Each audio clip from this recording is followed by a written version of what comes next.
Hi there, I'm Jack Price. I'm a professor at University of Richmond School of Law. My task right now is to help you tackle the law of preclusion if a question comes up. How do you do this? I don't know if preclusion confuses you or not, but think about just this phrase, offensive non-mutual collateral estoppel. That's a ridiculous phrase, and it may actually frighten you. I know it frightened me, and still when I teach it, I try never to use it because I think it makes people more confused than they need to be. Preclusion is not that hard, but you gotta stick close to the rules. What are the rules? There's two different types of preclusion, claim preclusion and issue preclusion. Both of them could be applicable in any particular case, but they're different. So what are the rules for claim preclusion?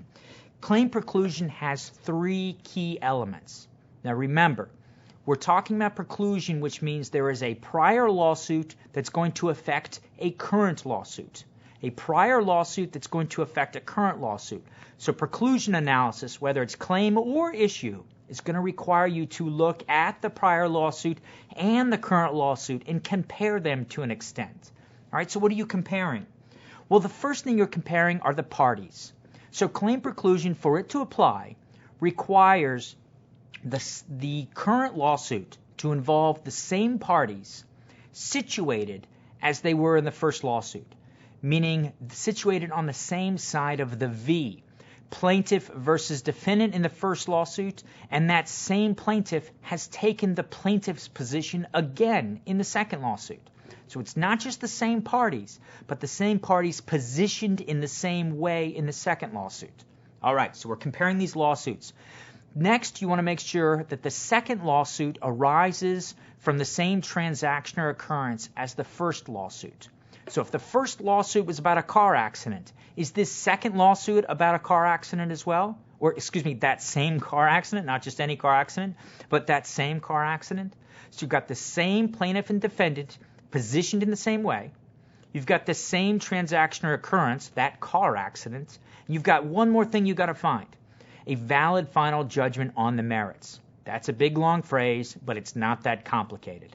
Valid final judgment just means you have a final judgment, the case is done. Validity is an important word, but it deals with jurisdiction, and it's rarely absent in a situation like this. Final judgment means the case is done and on the merits. What does it mean to be on the merits? The best way to remember on the merits is to remember those few situations, 3 total, in which something is not on the merits. When does a case end in a non-merits adjudication? It ends when there is a dismissal for lack of subject matter jurisdiction, personal jurisdiction, or venue. If the case is dismissed because the court lacks subject matter jurisdiction, personal jurisdiction, or venue, that dismissal is not on the merits. Not on the merits. Any other dismissal, summary judgment, you lose at trial, motion to dismiss, a default judgment, those are all on the merits. So we look at that first lawsuit. We say, did that involve the same parties situated in the same way as the current lawsuit? Did that first lawsuit involve the same transaction or occurrence as at issue in this lawsuit? And did that first lawsuit end in a valid final judgment on the merits? If it did, sorry, you can't relitigate it. The classic or easiest way to think that is if P loses the first suit and then says, okay, well, I'm going to sue again. P loses the second suit. Well, I'll sue again. We can't have that. We don't allow people to sue over and over and over again on the same claim. The law of claim preclusion is what keeps them from doing that. Now, I want to mention one particular thing. You may have had occasion to learn a little bit about joinder. And the Joinder Rule says the plaintiff can join as many claims together as she wants, but she's not required to. That's true as far as the law of joinder goes. She doesn't have to join all the claims she wants. But the law of preclusion says if you don't bring all related claims at the same time, you will forfeit adjudication of the ones you don't bring. They will be forbidden through the law of claim preclusion. So if you have a claim against somebody who you got into a car accident with, and you have, let's say, a claim for injury to your car, a claim for injury to your person, and a couple other claims, maybe a federal violation of law occurred in some way. All of those arose from the same transaction occurrence. If you bring a couple but leave others out, be careful. The ones you left out, you can't bring them later. Why not? Because if you sue that defendant again, it's the same plaintiff and defendant on the same side of the V's, same sides of the V. You've got a valid final judgment on the merits in the first suit, and it's the same transaction or occurrence. So, bring all related claims together. Don't bring some and leave other related ones out, or else you'll suffer from claim preclusion. Okay, so what about issue preclusion? Issue preclusion is actually a little bit more complicated, but it's also more narrow. It only applies to issues, which is a smaller piece of a case than a claim. How does it work?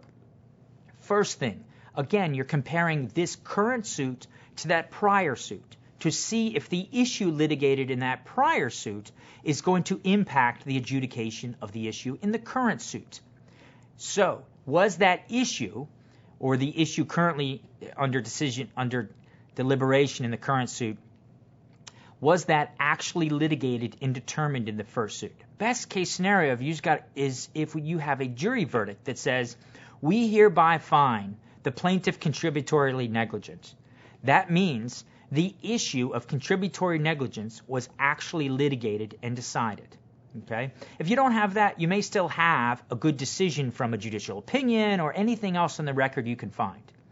Next, for issue preclusion to work, you also need the decision, the issue previously litigated, to be on the merits and essential to the judgment. Okay? On the merits and essential to the judgment. On the merits goes to the merits of the claim, duty, breach, causation, injury, any of that stuff, right, for a tort case, or a breach of contract, consideration, meeting the minds, any of that stuff goes to the merits.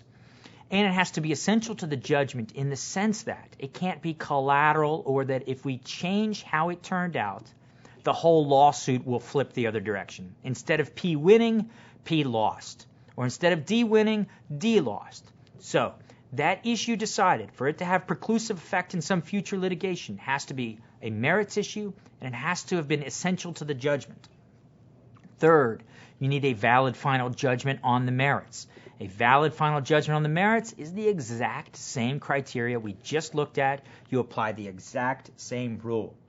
Now, finally, this is a little bit of a mouthful. The party against whom preclusion is asserted must have had a full and fair opportunity and incentive to litigate in the first suit.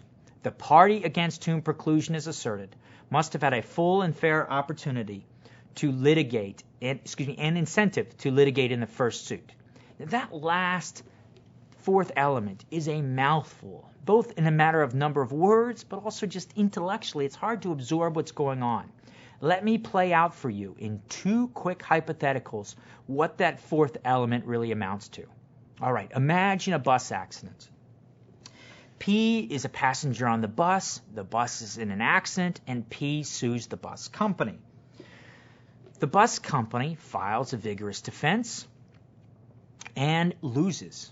Right? The plaintiff loses. The defense is fantastic. The plaintiff loses. The bus company is able to show that a separate car out on the road swerved in front of the bus driver, and the bus driver was not at fault. Therefore, the bus company is not vicariously liable. So then B says, okay, fine, I lost that suit. P says, now I'll turn and I'll sue the bus driver. The bus driver says, no. The issue of my negligence has already been decided. Claim preclusion doesn't work because we don't have the same P and same D. The bus driver is a new defendant. So claim preclusion's out the window. It is the same claim, but not the same parties. So the driver says, I'll use issue preclusion. And it does work there. Why?